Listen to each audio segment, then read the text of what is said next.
Triste. Entonces, y esa combinación básicamente se explica por, hasta donde sé, el tema empleo, que se ha deteriorado, con Más desempleo inflación. creciente en la Argentina, más inflación, Correcto. que es casi un problema endémico acá. Bueno, así que por todas esas cosas quería hablar un poco con Diego. Diego, ¿cómo estás? ¿Qué decís? Un gusto, buenas noches. ¿Qué tal? Buenas tardes, Paulino. ¿Cómo andas? ¿Bien? Muy bien, gracias a Dios. Bueno, con Jonathan queríamos conversar un poco porque quiero saber cuál es tu impresión respecto a el otro furor de los argentinos, que es el furor por el dólar, qué sé yo, que otra vez volvió a encenderse, que tuvo alzas, que ha terminado hoy casi en los 140 en el mercado paralelo, que terminó arriba de los 130 para el contado con liquidación, las operaciones legales, digamos, en medio del debate donde el gobierno no sabe qué hacer para poner un torniquete a la hemorragia que tiene de dólares en el Banco Central, o sangría, ponelo como quieras, que están implicando incluso los $200 que las personas individualmente pueden comprar mes a mes. ¿Cuál es tu impresión? ¿Dónde está la economía y qué crees que viene? Bueno, voy a empezar de lo más importante, lo de fondo, a lo más chiquito. Yo creo que este gobierno de Alberto Fernández, si después de las elecciones del 2021 no vira hacia reformas pro mercado, pro ideas de la libertad, a partir del 2022, achicando el Estado, haciendo una reforma monetaria, una reforma bancaria, si no hace eso, que al menos por ahora tiene una probabilidad de ocurrencia muy baja, yo creo que cuando miramos punta a punta todo el gobierno de Alberto Fernández, 2020-2023, el dólar va a subir más, la inflación acumulada va a ser mayor y la caída del PBI per cápita en todo, o sea, la generación de riqueza en todo el gobierno de Alberto Fernández, todos esos tres indicadores van a ser peores que los que tuvo Macri entre 2016 y 2019. Si vos me preguntás mirando para adelante, haciendo un juego temporal, él ganó las elecciones hace 10 meses redondeando. Vos me preguntás a mí, yo creo que en los próximos 10 meses el dólar, considerando que desde que ganó las elecciones había subido de 60 a 130, el oficial había subido de 60 a 76, por decir algo, y la inflación interanual estaba en 43, redondeando, yo creo que en los próximos 10 meses vamos a tener más suba del dólar de mercado, más suba del dólar oficial y más inflación acumulada que la que tuvimos en los últimos 10 meses. Diego, perdón que te interrumpa. ¿De cuánto estamos hablando? Porque ya estamos en 135, nos habían dicho que el acuerdo con los bonistas lo iba a derrumbar. Hubo un economista que dijo, vendan dólares. Al parecer no era una gran idea. ¿Cuánto más va a seguir subiendo? Mira, primero voy a explicar por qué lo que voy a decir ahora. Mira, no se puede saber con exactitud cuánto, porque yo quiero explicarlo muy claro. Que el dólar suba y que los precios de los bienes y servicios suban, que es la inflación, en realidad no es ni problema del dólar, ni problema del precio de la leche, la manteca o el par de zapatos. Es problema de los pesos, es problema del poder adquisitivo del peso que cae. Entonces nosotros tenemos que saber por qué cae el poder adquisitivo del peso y qué es lo que hace que caiga más. Entonces para eso tenemos que ver qué pasa en el mercado monetario. Sencillo. Si aumenta mucho la oferta, aumenta el desequilibrio monetario, cae el poder adquisitivo del peso, es más dólar, es más inflación. Del otro lado, si cae la demanda de dinero, eso potencia aún más el desequilibrio, es todavía más dólar y más inflación. Entonces vamos al diagnóstico. ¿Qué está pasando con la oferta? ¿Qué está pasando con la demanda de dinero? ¿Y qué va a pasar con estas dos variables mirando para adelante? Empecemos con la oferta. Puntualmente, desde noviembre a la fecha, el gobierno emitió 1.7 billones de pesos. ¿Ok? Sí. Para que te des una idea, la base monetaria es 2.3. Sí. O sea, casi emitió una base monetaria. La base monetaria, del otro lado, aumentó solo 1 billón. ¿Por qué? Porque el 70% de lo emitido lo sacó con LELIQ y pases. Ahora bien, esto es interesante. Las LELIQ y las PASES son hijos de las LEVAC. ¿Se acuerdan que tanto criticaron a Sturzenegger por las LEVAC? Bueno, son unos hijos mucho más problemáticos, porque las LEVAC eran a 35 días y las LELIQ son a 28 y los PASES a un día. Entonces, ¿qué sucede? Si con Sturzenegger, que emitía menos y emitía también menos LEVAC, en comparación con estos que emiten mucho más peso y emiten mucho más LELIQ y mucho más LEVAC, en realidad el problema ahora es muchísimo más grande. Tanto es así que hoy, parados hoy, la base monetaria, o sea, simplificado, la plata que hay es 2.3 billones. Las LELIQ y los PASES son 2.4 billones.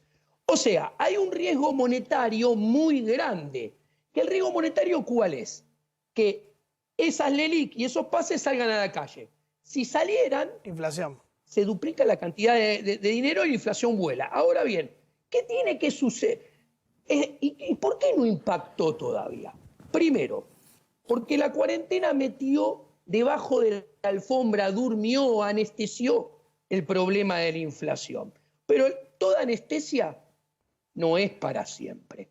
Cuando el dinero empiece a salir de los bancos, que empezó a salir de a poquito hace 2 meses atrás, la inflación se va a empezar a despertar. Siempre primero salta el dólar y después de que salte el dólar, o sea, la inflación se empieza a acelerar. A ver si comprendemos, Diego, y ayúdanos a pensar, pero lo que estás manifestando es que ha habido una emisión monetaria muy amplia y que tenemos demasiados pesos en la economía e instrumentos en pesos de la economía que van a primero tender a refugiarse en el dólar porque se va a depreciar el peso porque además eso va a conllevar más inflación, y segundo, un traslado a precio de ese dólar más alto por una economía que tiene más referencia con el dólar que con el peso. ¿Es eso lo que está diciendo? Y eso es, sí, pero es un cuarto del problema. Hay otros 3 cuartos. Primero, lo que se emitió todavía no impactó. O sea, emitir la maquinita no es como el botón de la luz que yo lo aprieto y se enciende la luz. La maquinita, le doy a la maquinita y tarda entre 12 y 18 meses en impactar en precios. No termina acá. En el primer semestre del año, el déficit fiscal fue 3.2. Y la proyección para todo el año es 8.4. ¿Qué quiere decir? Que de acá a final de año va a haber que emitir más de lo que se emitió hasta ahora. Entonces, no solamente se emitió mucho y todavía no terminó de impactar, es que hay que seguir emitiendo y va a impactar todavía más adelante. Ahí tenemos la mitad del problema. La otra mitad, ¿qué es? La demanda de dinero. claro. A ver, vos podés tener aumento de inflación, aumento de dólar, aún sin emitir. Si los argentinos queremos menos pesos y salimos del peso y nos vamos al dólar, aún sin emitir, eso genera aumento del dólar y aumento de la inflación. Obviamente genera mucho más y además emite más.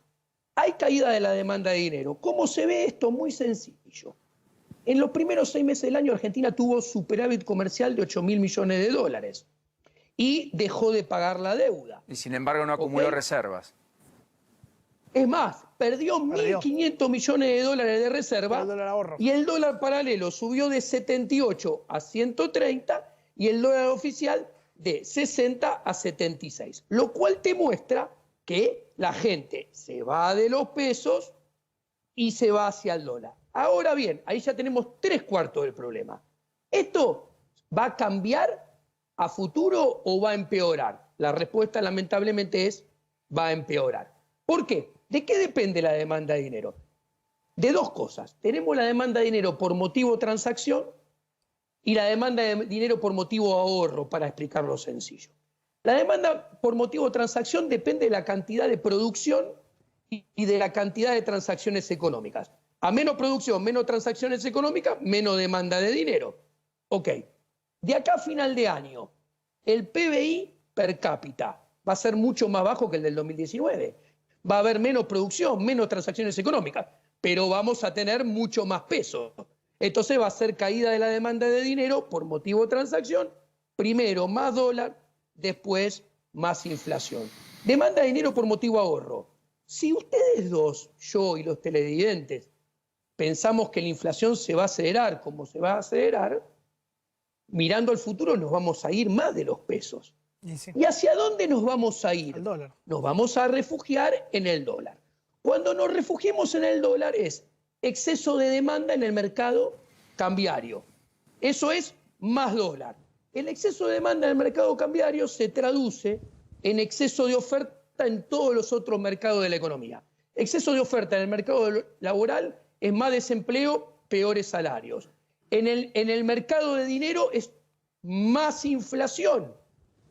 Y en el mercado de bienes y servicios es peor nivel de actividad. O sea, Diego, para resumir todo lo que dijiste, podés llegar a terminar con una inflación galopante, por no usar 3 dígitos, otra digamos. palabra, y con un super mega cepo. Porque si vos decís que todo el mundo va a ir al dólar, no van a quedar reservas, el gobierno te lo va a cerrar todavía más el cepo.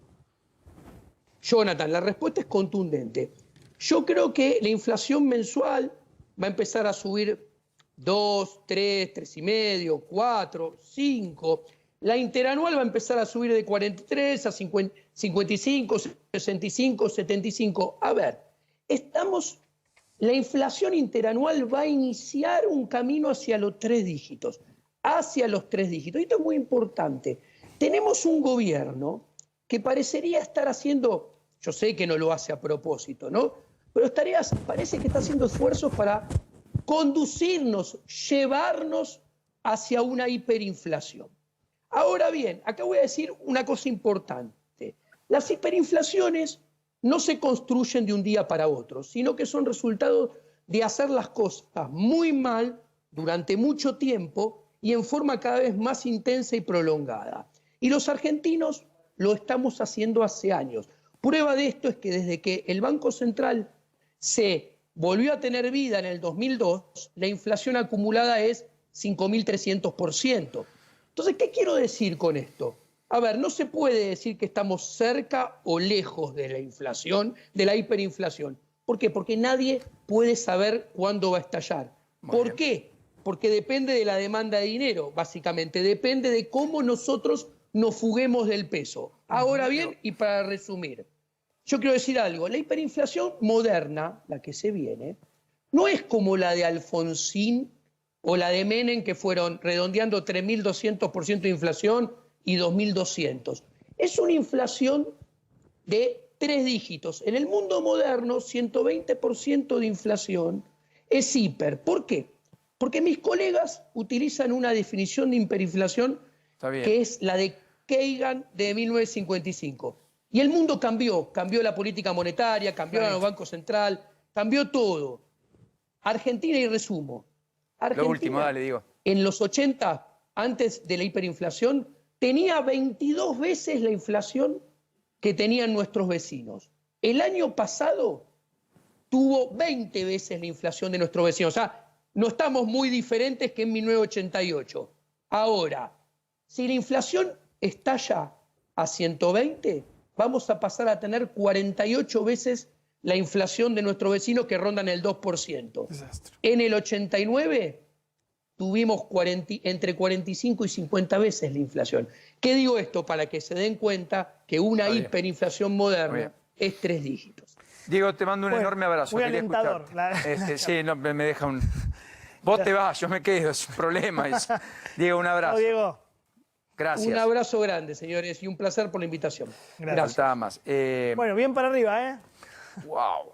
Mira, pero la verdad que... Vos hablabas con Willy Cohen y Willy un poco decía estas cosas de otro modo, no tan extremistas, pero... no tan pero un poco ponía esto en contexto. Es verdad, si en un país donde el presidente era promercado, donde se codeaba con el G20 y donde las inversiones llovían en términos financieros, vos tenías un apetito por el dólar que hacía que la gente comprase entre 1.500 y 2.000 millones por mes. Ahora, claro. Y bueno, vos tenés hoy un contexto algo más complicado. Vos tenías un presidente de derecha, supuestamente, digo, te simplifico lo que acabas de decir vos, promercado, liberal, amigo de Estados Unidos, y ahora, más bien no. ¿qué va a pasar ahora? Esa es la pregunta. ¿Cuál va a ser, claro, la reacción de aquel que tiene un sobrante o que tiene capacidad de ahorro o aquel que quiere cubrirse en la base de la pirámide social? Porque lo que está pasando y por lo que el gobierno no deroga los $200, básicamente es porque hay gente que va y compra los $200, se da vuelta y abastece ese mercado paralelo y